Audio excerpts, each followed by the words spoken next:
جب مرد آدمی شادی کر لے گا، یہ بہت اہم مسئلہ ہے کیونکہ بہت سارے طلاق اور خلا کے معاملے پیش آتے ہیں اس میں. مرد آدمی مسلمان جب شادی کر لے گا، ضروریات زندگی جو ہیں وہ ضروریات زندگی چونکہ اس کے تحت بیوی دی گئی ہے، بیوی کے اور اولاد کے حقوق پورے کرنے کے بعد جو پیسہ بچے گا اس پیسے سے وہ اپنے ماں باپ پر خرچہ کر سکتا ہے، نہ کہ ماں باپ پہ پیسہ خرچہ کر دے اور بیوی اور بچوں کو بھوکا چھوڑ دے. یہ نہیں ہو سکتا اسلام میں، شریعت اس کی اجازت نہیں دی. شادی کرنے کے بعد سب سے پہلے فریضہ انجام کس کا دے گا؟ وہ اپنی کمائی سے اپنے بیوی اور بچوں کے ضروریات کو پورا کرنے کا، اور پھر اس کے بعد اپنے ماں باپ کے اوپر بھی وہ خرچہ کرے گا. کیوں؟ اسلام کے تصور میں باپ جو ہوتا ہے ہمارے پاس، ہمارے انڈیا کے کسٹم میں، میڈ ان انڈیا کسٹم میں، بابا ریٹائرمنٹ کے بعد گھر میں پڑ جاتا، بابا بوڑھا ہو گیا تو گھر میں پڑ جاتا. اسلامی اگر نظام رہے گا تو اسلامی نظام میں اس کے لیے پینشن ہوگا، اس کے جو خدمات ہیں دنیاوی اعتبار سے وہ خدمتیں، دوا لا کر دینا ہے، دوا خانہ لے جانا ہے، اس سے اسلام نے کبھی بھی نہیں رکایا.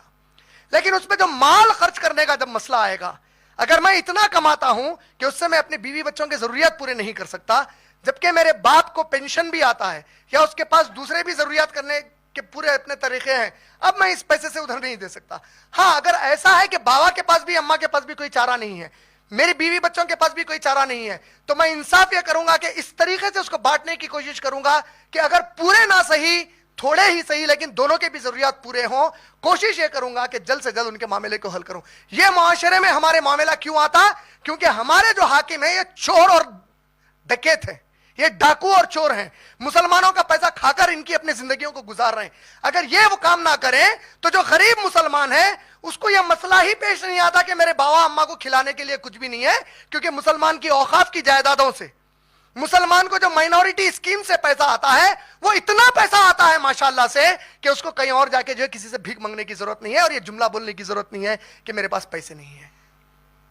جو اسکیمز ہوتے ہیں، بینک اسکیم ہوتے ہیں انڈیا میں، ان بینک اسکیمز کی وجہ سے جو یہ چور اور ڈاکو لے کے بھاگتے ہیں انڈیا سے آپ کا اور میرا پیسہ، آن این ایوریج روزانہ 1,40,00,000 روپے آپ کے اور میرے اس ملک سے فرار کرتے ہیں لوگ.